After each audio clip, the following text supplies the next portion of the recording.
ತಿರುಕಲ್ಯಾಣ ವೇಳೆ ಮಾತನಾಡಿದ ಗುರುದೇವ್ ಡಾಕ್ಟರ್ ಅಶ್ವಥ್ ನಾರಾಯಣ ಸ್ವಾಮಿ, ಅನಾದಿ ಕಾಲದಿಂದಲೂ ಜನಮೇಜಯ ಮಹಾರಾಜರು ಪ್ರತಿಷ್ಠಾಪನೆ ಮಾಡಿರುವ ಐತಿಹಾಸ ಪ್ರಸಿದ್ಧ ಲಕ್ಷ್ಮೀ ನರಸಿಂಹಸ್ವಾಮಿ ದೇವಾಲಯ ಕಲ್ಯಾಣ ನರಸಿಂಹಸ್ವಾಮಿ ದೇವಾಲಯವೆಂದೇ ಪ್ರಸಿದ್ಧಿ ಪಡೆದಿದೆ. ಕದರಿ ಹುಣ್ಣಿಮೆ ಮಾರನೇ ದಿನದ ಪ್ರಯುಕ್ತ ಪ್ರತಿ ವರ್ಷದಂತೆ ಈ ವರ್ಷವೂ ಲಕ್ಷ್ಮೀ ನರಸಿಂಹಸ್ವಾಮಿ ಕಲ್ಯಾಣೋತ್ಸವ, ಗ್ರಾಮೋತ್ಸವ, ಪ್ರಸಾದ ವಿನಿಯೋಗ ಸೇರಿದಂತೆ ವಿವಿಧ ಕಾರ್ಯಕ್ರಮಗಳು ನಡೆಯುತ್ತಿವೆ ಎಂದರು. ಆಂಧ್ರದ ಕದರಿ ಪಟ್ಟಣದಲ್ಲಿ ಖಾದ್ರಿ ಲಕ್ಷ್ಮೀನಾರಾಯಣ ಸ್ವಾಮಿ ನೆಲೆಸಿದ್ದಾರೆ. ಅದಕ್ಕೆ ಸಂಬಂಧಪಟ್ಟಂತೆ ಪಟ್ಟಣದ ಜನತೆ ಈ ದೇವಾಲಯಕ್ಕೆ ಸಾವಿರಾರು ಭಕ್ತರು ಆಗಮಿಸಿ ದೇವರ ದರ್ಶನ ಪಡೆದು ಪುನೀತರಾಗುತ್ತಾರೆ ಎಂದು ತಿಳಿಸಿದ್ದಾರೆ. ಹೃದಯ ಭಾಗದಲ್ಲಿ ನೆಲೆಸಿರ್ತಕ್ಕಂಥ ಈ ಒಂದು ಅನಾದಿ ಕಾಲದಿಂದಲೂ ಜನಮೇಜಯ ಮಹಾರಾಜ ಪ್ರತಿಷ್ಠಾಪನೆಗೊಂಡಿರ್ತಕ್ಕಂಥ ಲಕ್ಷ್ಮೀ ನರಸಿಂಹಸ್ವಾಮಿ ಭಕ್ತರ ಅಭೀಷ್ಟಗಳನ್ನು ನೆರವೇರಿಸ್ತಾ ಇದ್ದು, ಇದನ್ನು ಕಲ್ಯಾಣ ಲಕ್ಷ್ಮೀ ನರಸಿಂಹ ಅಂತ ಕೂಡ ಪ್ರಸಿದ್ಧಿ ಪಡೆದಿದೆ.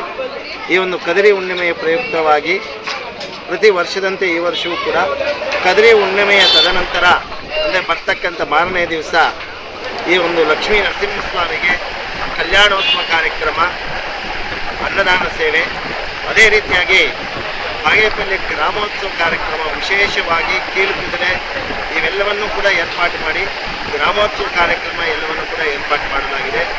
ಸಾವಿರಾರು ಸಂಖ್ಯೆಯಲ್ಲಿ ಬೆಳಗ್ಗೆಯಿಂದ ಕೂಡ ಭಕ್ತಾದಿಗಳು ಸ್ವಾಮಿಯವರ ದರ್ಶನ ಪಡೆದು ಪುನೀತರಾಗ್ತಾ ಇದ್ದಾರೆ. ಈ ಒಂದು ಕದರಿ ಹುಣ್ಣಿಮೆ ಹೆಸರೇ ಕದರಿ ಹುಣ್ಣಿಮೆ ಅಂದರೆ ನಮಗೆ ಹತ್ತಿರ ಗಡಿಭಾಗದಲ್ಲಿರ್ತಕ್ಕಂಥ ಆಂಧ್ರದಲ್ಲಿ ಖಾದ್ರಿ ಲಕ್ಷ್ಮೀ ನರಸಿಂಹಸ್ವಾಮಿ ನೆಲೆಸಿರೋದ್ರಿಂದ ಆ ಒಂದು ಭಾಗಕ್ಕೆ ಸಂಬಂಧಪಟ್ಟಂಗೆ ಕದರಿ ಹುಣ್ಣಿಮೆ ಅಂತಲೇ, ಹೋಳಿ ಹುಣ್ಣಿಮೆಯನ್ನು ಕದರಿ ಹುಣ್ಣಿಮೆ ಅಂತಲೇ ಈ ಭಾಗದಲ್ಲಿ ಹೆಚ್ಚಿಗೆ ಲಕ್ಷ್ಮೀ ನರಸಿಂಹಸ್ವಾಮಿ ಮನೆ ದೇವರಿರ್ತಕ್ಕಂಥ ಬೆಳಗ್ಗೆಯಿಂದ ಕೂಡ ಉಪವಾಸವಾಗಿದ್ದು ಸಂಜೆ ಸ್ವಾಮಿಯವರ ತೀರ್ಥವನ್ನು ತೆಗೆದುಕೊಂಡು ನಮ್ಮ ಮನೆಯಲ್ಲೆಲ್ಲರಿಗೂ ಬರೆದು ನಾವು ಕೂಡ ಉಪವಾಸವನ್ನು ತೀರ್ಥ ತಗೊಂಡು ಉಪವಾಸವನ್ನು ಇರ್ತಾರೆ.